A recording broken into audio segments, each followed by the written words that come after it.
앞으로도 수요가 못 따라오면, 그러니까 소비자의 선택을 못 받으면 2차전지가 절대 갈 수 없다고 생각해요. 포트폴리오 자산 배분 측면으로 20% 이상을 2차전지를 담는다? 저는 여전히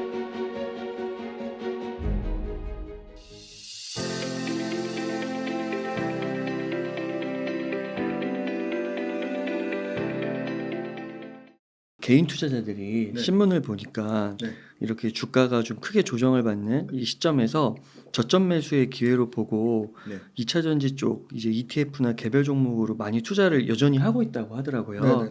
그래서 대표님께서 그럼 종합적으로 보실 때 이런 개인 투자자들의 선택 행동을 어떻게 보세요? 2차전지는 단기간에 쏠림 현상이 있었고 2차전지를 조금만 나쁘게 얘기하면 너무 욕들을 많이 하셔가지고 여전히 2차전지 이제는 진짜 말하기가 싫을 정도로 너무 부담스럽습니다. 그런데 저는 최대한 사실만을 말씀드리려고 노력하고 있고 제가 당연히 틀릴 수도 있어요. 그런데 2차전지 관련돼서 제가 놓친 부분은 2차전지 수요가 엄청나게 폭증할 줄 알았는데 공급만큼 수요가 못 따라온 게 되게 컸고요. 그거는 절대로 간과하시면 안 돼야 될 부분이라고 보고 앞으로도 수요가 못 따라오면 그러니까 소비자의 선택을 못 받으면 2차전지가 절대 갈 수 없다고 생각해요. 그 부분을 너무 죄송하게도 응달에 나와서도 계속 주의해야 될 점 리스크 요인을 말씀드려야 되는데 이 LG엔솔이 희망찬 이 비전 제시하는 거 포스코 퓨처엠이 비전 제시하는 측면만 너무 강조해서 말씀드린 측면이 있어요. 그래서 2차전지를 또 이렇게 얘기하면 또 엄청 뭐 기간의 앞잡이다부터 해서 이렇게 얘기하시는 분도 있을 수 있겠지만 결국 2차전지 가려면 소비자의 선택을 받아야 되고 수요가 뒤따라와줘야 되는데 지금 구간에서 뭐 캐즘 얘기도 하고 하지만 지금 구간에서 여기보다 더 수요가 나빠질 것 같진 않아요. 그래도 근데 여기보다 더 드라마틱하게 개선이 되려면 계속 여러 가지 눌렀던 악재들 있잖아요. 뭐 트럼프 리스크, 리튬 가격도 이젠 더 이상은 빠지지 말아야 되고 그런 게 다 선행 조건들이 다 결합이 돼야 돼요. 근데 그럼에도 불구하고 저는 ETF 관점으로 그러니까 소위 말하는 포트폴리오 자산 배분 측면으로 20% 이상을 2차전지를 담는다? 저는 여전히 매력적이라고 봅니다. 왜냐면 가격 부담을 많이 줄인 게 사실이거든요. 아까 수익률표에도 보셨지만 고점 대비 여전히 60% 이상 빠진 게 수두룩하거든요. 근데 그럼 2차전지 업체들이 잘 못하냐? 100일 동안 저와 함께 하시죠. 돈 버는 주식 투자 기초부터 실전 완성까지 전부 알려드리겠습니다. 잘 오르는 기업을 찾는 것도 중요하지만 장기적으로는 기업의 펀더멘탈, 모멘텀, 차트, 수급 이 핵심 4가지를 볼 줄 아셔야 됩니다. 그래서 지속적으로 우상향하는 수익을 얻는 것이 중요합니다. 이번 강의는 이러한 주식 투자의 기초를 다지고 스스로 성공하는 주식 투자 방식을 터득하는 데 큰 의미가 있습니다. 워렌 버핏이 얘기한 경제적 해자가 없냐? 우리나라 2차전지 업체도 경제적 해자가 있어요. 그런데다가 두 번째는 잠시 주춤한 거지 정부의 정책적인 모멘텀이 결합이 돼 있어요. 정책적인 모멘텀이 결합이 돼 있죠. 세 번째는 아까 요거 중요한 얘기인데 외국인 열심히 팔고 있지만 LG화학 보세요. 이거 연기금이 지금 한 달 내내 계속 사고 있어요. 빨간 거 보이시죠? 포스코 퓨처엠도 한 달 내내 사고 있어요 지금. 이거 전 빨간 거거든요. 보통 연기금 들어온다고 하면 바닥 신호로 보거든요. 외국인보다 저는 당연히 우리나라 연기금이 2차전지 업황에 대해서 더 잘 알죠. 그래서 수급적인 것도 너무 급격한 쏠림 현상이 정상화되는 과정 중에 있다고 봐요. 그래서 2차전지 50%, 80% 성장하다 50% 성장하다 내년에 37%에서 40% 성장하는데 이 40% 성장하는 거를 성장이 꺾였다고 할 수 있냐? 그건 전혀 아닌 것 같고 다만 이제 AI 반도체도 워낙 큰 시장이기 때문에 그걸 무시하면 안 되기 때문에 포트폴리오 배분 차원에서 2차전지를 지금에 가져간다? 전 나쁘지 않은데 ETF로 가져가는 전략은 더 효과적인 것 같아요. 왜냐면 포스코 퓨처엠이 먼저 터질지 LG화학이 먼저 터질지 포스코홀딩스가 먼저 터질지 그건 모르는 거니까 개인 투자자 입장에서는 2차전지를 ETF로 자산 배분으로 가져간다? 근데 말은 다 개인 투자자들이 26년까지 우리는 믿고 가져갈 거예요 얘기해놓고서 중간에 못 버티고 떨어져 나가신 분들이 대부분이잖아요. 주가 빠지니까. 근데 꿋꿋이 버티신 분들이 있더라고요. 그분들 너무 대단하고 그분들 기다리신 만큼 충분히 분명히 보상 받으실 거라고 보고요. 자산 배분 측면으로 20% 정도 비중은 저는 여전히 시장에서 워낙 뭐 정부의 PBR 밸류업 그다음에 반도체로 너무나 쏠림 현상이 있었지만 반도체가 언제까지나 영원히 갈 수는 없는 거고요. 예. 정부의 PBR 밸류업도 언제까지나 영원히 갈 수 없는 건데 결국은 순환매가 돌아오면 그럼 순환매 돌아오면 뭐가 제일 갈까? 저는 그래도 여전히 로봇하고 2차 전지가 갈 거라고 봅니다. 오, 그렇군요. 아까 이제 포스코 퓨처엠과 LG화학을 조금 좋게 네네. 그 2차전지 주 가운데서도 네네. 꼽아주셨어요. 네. 그래서 LG화학을 좀 봤더니 그 최근에 GM과 25조 원 맞아요. 규모의 네. 배터리 핵심 소재 양극재 공급 계약을 체결했다고 하더라고요. 예. 이거는 좀 어느 정도의 호재라고 저희가 해석할 수가 있을까요? 네. 그 26년부터 10년간 그 테네시 공장이죠. 50만 톤 공급하겠다고 했으니까. 근데 벌써 22년에 LG 화학이 그 GM하고 95만 톤 양극재 장기 공급에 관한 포괄적 합의를 맺었거든요. 그러면 이게 50만 톤이 끝이 아닐 가능성이 매우 높아요. 그러니까 추가 계약 가능성이 있는 거죠. 그리고 지금 실제로 GM 2공장하고 북미 쪽에서 신규 고객 관련돼서 Q라고 하죠. 출하량이 40%씩 증가를 나오고 있어요. 그래서 LG화학 그 신학철 그분이 글로벌 100인 리더에도 선정이 됐어요. 그만큼 경영 능력을 탁월하게 입증받은 거거든요.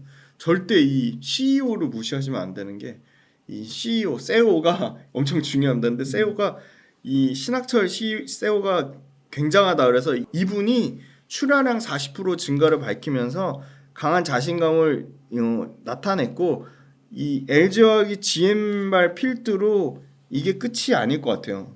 심지어 GM 전에 도요타 계약 맺은 것도 LG 엔솔 거치지 않고 맺었고 28년도까지 외부 판매 비중을 30% 이상까지 확대했다고 밝혔거든요. 근데 이제 외부 판매 비중이 GM 포함해도 대략 13% 14%밖에 안 되는 거니까 그럼 전체 LG화학 마진 구조 좋아지면서 외부 판매 비중 늘어나면 LG화학 역성장 안 하거든요. LG화학 내년에 올해 대략 3조 한 2천억 정도 영업이익 나는 거니까 영업이익 증가율로 치면 20% 넘게 증가 예상하고 내년에는 6조 이상의 영업이익을 예상해요. 그러니까 어마어마하게 내년에 영업이익 폭증할 건데 그런데 PER로 치면 20배거든요. 진짜 싸요. 그러니까 밸류에이션 부담도 없고. 근데 문제는 LG화학도 계속 26년까지 양극재를 45만 톤에서 48만 톤 하겠다고 했으니까 캐펙스 투자를 해야 돼요. 그러면 4조 이상의 캐펙스가 들어가는데 아까 LG화학도 영업활동 현금으로 비율을 말씀드렸잖아요. 회사 현금이 돌려면 LG 에너솔루션 지분을 팔아야 돼요. 근데 그 지분 2%만 팔아도 4조 넘는 돈이 들어오는 거니까 빨리 팔아야 되는데 지금 명분은 마련된 상황이거든요. 그래서 LG화학 이거 지분 팔면 굉장히 큰 폭으로 오를 가능성이 있고요. 두 번째는 LG화학의 그 여수 NCC 2공장 11월 달부터 말 나왔는데 정리 안 했거든요. 그것도 정리하면 그 정리 매각대금 들어올 거잖아요. 그래서 여수 부진한 그 화학 기초석유화학 쪽의 NCC 공장 매각건이랑 그다음에 LG 에너솔루션 지분 가치 정리해서 회사 영업활동 현금 흐름 들어오면 굉장히 LG화학 신규 투자 4조 이상 캐펙스 투자 들어가는 거에 자금 여력이 생길 거고 그럼 LG화학 관련돼서는 굉장히 그 회사 전체적인 펀더멘털이 좋아질 가능성이 매우 높고요. LG화학 관련돼서 지금 가장 공격적으로 연기금이 한 달 내내 사는 거를 봤을 때는 연기금만 사지는 않습니다. 지금 투신 소위 말한 자산운용사, 투자자산운용사, 자산운용사도 사고 있거든요. 그래서 이걸 봤을 때 너무 그 소외됐다. 양극재 단에서 포스코 퓨처엠이나 코스모 신소재나 에코프로비엠에 너무 소외됐다고 보고 있고 2025년까지 배터리 소재 쪽에 6조 그 다음에 그 혁신 신약 제약 쪽에 1조 그런데 매출 목표는 2030년까지 배터리 소재 매출 30조 매출 목표 세웠거든요. 이게 변하지 않았어요. 연기하거나 수정하지 않았어요. 2030년까지 우리는 배터리 소재에서 매출 30조 하겠다고 밝혔고 친환경 쪽에서 8조 혁신 신약에서 2조 매출 바뀌었기 때문에 충분히 LG화학 이 3대 신성장 동력 배터리 친환경 제약 그 신약 관련돼서 매출 나오는 거 매출 성장하는 걸 그림을 봤을 때는 LG화학 지금은 여전히 기관들이 연기금이 한 달 내내 사고 있지만 여전히 밸류에이션으로는 부담이 없다. 그렇게 말씀드리고 제일 주의해야 될 거는 순차익금 비율이 많이 늘어났어요. 뭐 포스코 퓨처엠이나 에코프로 BM보다는 월등히 좋아요. 재무구조가 좋은데 근데 그럼에도 불구하고 요건 조금 주의하자. LG화학의 재무구조 보시면 부채 비율은 100% 미만이에요. 100% 기준으로 보시면 돼요. 야 그래도 캐펙스 투자하는데 조금 러프하게 봐줘야 되는 거 아니야? 러프하게 봐줘도 150% 넘으면 좀 이상이 있다고 보셔야 돼요. 그래서 150% 보면 89%니까 엄청 안전한데 근데 외부에서 이자 내는 순차익금이 19.9%에서 31%까지 올라왔어요. 그래서 그 부분은 좀 주의하자. 그래서 저는 LG화학이 밸류에이션도 싸고 그 다음에 캐펙스 투자도 다른 에코프로비엠이나 포스코 퓨처엠보다는 재무구조가 안전하니까 그래서 저는 LG화학이 투자 심리가 진짜 나빴거든요. 네. 맨날 LG엔솔에서 떨어져 나와가지고 다 차포 다 떼고 지금 껍데기만 남은 거 아니에요. 전혀 그런 상황은 아니고 그래서 저는 LG화학이 일단은 1분기 1월달, 2월달에 출하랑 청주 데이터가 진짜 잘 나왔거든요. 청주가 에코프로비엠하고 LG화학 나온 데인데 거기가 출하량이 20% 이상 증가하는 걸 봤을 때는 LG화학은 저는 갖고 계신 분들 입장에서는 실망하지 말고 잘 버티시면 전 좋은 결과가 올 거라고 보고 있고 양극재로 고민하신 분들 입장에서 만약에 LG화학을 신규 매수 관점에서 본다? 저는 포스코 퓨처엠이나 에코프로비엠만큼 LG화학이 매력적이라고 봅니다. 양극재 관점으로 봐도. 그렇군요. 네. 그러면은 또 한 가지 여쭤볼 게 포스코 퓨처엠인데요. 포스코 퓨처엠도 이렇게 주목해야 될 기업으로 꼽아 주셨는데 네. 사실 4분기 때 이제 수요 둔화하고 가격 하락에 네네. 따라서 네네. 손실이 확대됐다. 네네. 그래서 실적이 굉장히 안 좋았다. 네네네. 그렇게 평을 했더라고요. 네네. 그래서 포스코 퓨처엠은 어떤 면에서 네네. 조금 이렇게 좋게 보시는지 좀 가능성을 보시는지 궁금합니다. 네. 숫자가 포스코 퓨처엠이 코스모 신소재 다음으로 매출과 이익의 사이즈가 커지는데요. 포스코 퓨처엠은 올해는 매출은 한 25%, 영업이익 같은 경우는 거의 80% 가까이 증가하는데 이 거의 6조 매출에 2,500억에서 3,000억 영업이익 그림이거든요. 그러면 가장 실적 성장폭 큰 게 코스모 신소재인데 코스모 신소재하고는 매출과 이익의 사이즈가 다른 거죠. 코스모 신소재는 올해 이제 1조에 776억 이익이거든요. 네. 1조에 776억이고 매출은 거의 6배죠. 6배 가까이 되죠. 6조에 2,500억 그림이니까 같은 매출과 이익이 50% 올라도 1조 5천억에서 1조 매출 2배 올리는 게 어려울까요? 3조에서 6조 매출 2배 올리는 게 어려울까요? 3조에서 6조가 맞습니다. 정확합니다. 비교가 안 되는 거예요. 그래서 당연히 밸류에이션을 줘야 되는 거고 프리미엄 줘야 되는 거고 무지 비쌌죠. 200배가 넘었는데 지금 130배까지 떨어지니까 박살 나서 여전히 포스코 퓨처엠이 사실은 그 매출과 이익 양극재 5대 천왕 중에 매출과 이익의 성장폭이 가장 크고 두 번째는 포스코 퓨처엠 이 음극재를 되게 무시하시는데 국내 유일의 인조 흑연 음극재 생산 업체거든요. 네. 근데 이 흑연 음극재 하면 전부 중국산이 92%예요. 네. 그러니까 너무 넘사벽이 압도적으로 중국 거를 쓰는데 인조 흑연 당장 지금 포스코 퓨처엠 공장에 그 산업부 장관부터 장차관이 수시로 1월 달부터 방문하는 이유가 빨리 야 너네가 국가적인 보훈 차원에서 이 음극재 빨리 생산해라 해가지고요. 아마 포스코 퓨처엠 국내 유일의 인조 흑연 음극재가 아마 포항에 8,000톤이 18,000톤으로 1년 안에 2배 넘게 확대가 되고요. 네. 그 다음에 리튬 내재화하는 게 당장 포스코 홀딩스 리튬 받는 게 아마 올해 하반기. 왜냐면 작년에 12월 달에 생산하기로 한 거 2달 앞당겼잖아요. 10월 달로. 그러면 그거 리튬 내재화 할 수 있는 데가 에코프로랑 포스코 홀딩스밖에 없잖아요. 그래서 에코프로는 싸게 사와서 가공하는 거고 포스코는 직접 리튬을 생산하는 거잖아요. 그래서 압도적으로 이 생산 원가가 좋아지니까 포스코홀딩 푸처엠도 그 밸류체인 내재화가 올해 드디어 본격화될 거고, 두 번째는 이 하반기에 광양 율촌 산업단지의 캐펙스 늘리는 게 꾸준히 차곡차곡 진행이 돼요. 올해 하반기에 어디 광양에서 52,500톤의 NCA 하이니켈 NCA 양극재 증설이 아마 그 하반기부터는 양산되고요. 그 다음에 추가적으로 포항에서 3만 톤 NCA, 이것도 하이니켈 NCA가 양산 중입니다. 그래서 토탈적으로 올해만 하반기에 포항 3만 톤, 광양에 52,500톤에서 82,500톤이 추가적으로 더해지는 거니까 상당히 캐펙스 증가가 가파르게 일어날 거로 보고 있고요. 누적 설비 투자액이 8,764억입니다. 이게 연간으로는 2배 이상씩 캐펙스가 늘어나고 있어요. 단 주의해야 될 게 차입금입니다. 순차입금이 작년에 22%에서 올해 86%까지 늘어나서 차입금 부담을 갖고 있다. 그래서 순차입금이 작년 4분기 23년 4분기 기준으로 2조 8,979억이니까 상당히 늘어났죠. 그래서 그거는 재무구조 계속 따져봐야 되고요.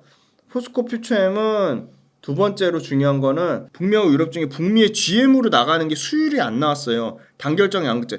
포스코 퓨처엠 또 주목받았던 게 가장 먼저 단결정 양극재를 생산했거든요.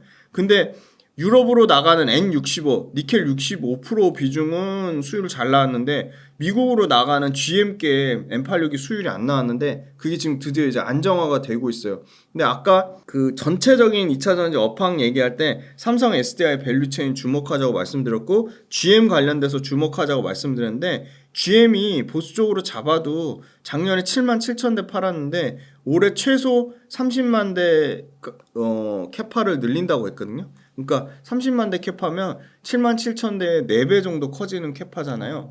그러면 GM 물량이 나가는 게 이게 M86이거든요. 근데 M86 수율 안정화되면 원래 수율이 안 나와서 M86이 더 공격적으로 못 나갔는데 이 GM 물량 M86 수율 안정화되면 GM 쪽으로 수출하량이 또 급격하게 늘어날 거로 보고 있어서 지금 GM하고 삼성 SDI 모멘텀을 다 받을 거라고 보고 있고요. 인조흑연 양산되면 인조흑연 관련돼서 음극재 모멘텀도 받아야 되는 게 음극재는 거의 90% 다 지금 중국산을 쓰고 있기 때문에 국내에서 유일하게 양극재 음극재 하는 거니까 그거에 대한 밸류에이션 프리미엄을 줘야 되고, 다만 아까 말씀드린 재무구조는 계속 보자. 재무구조 순차입금 비율이 드라마틱하게 20%대에서 86%까지 올라왔기 때문에 이거를 그 재무구조 그 차입하는 부분이 실제 포스코 퓨처엠의 영업활동 현금 흐름이나 재무활동 현금 흐름을 해치고 있진 않는지, 그 감당할 수 있는 수준인지 그걸 좀 따져보자 말씀드리고, 포스코 퓨처엠도 연기금 쪽에서 지금 폭풍 순매수가 들어오고 있다. 그래서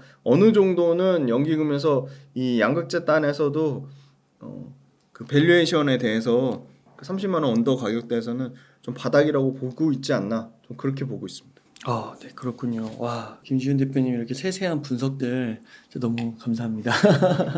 이렇게 공부 많이 하셔가지고 아낌없이 나눠주셔가지고 감사드려요. 아닙니다.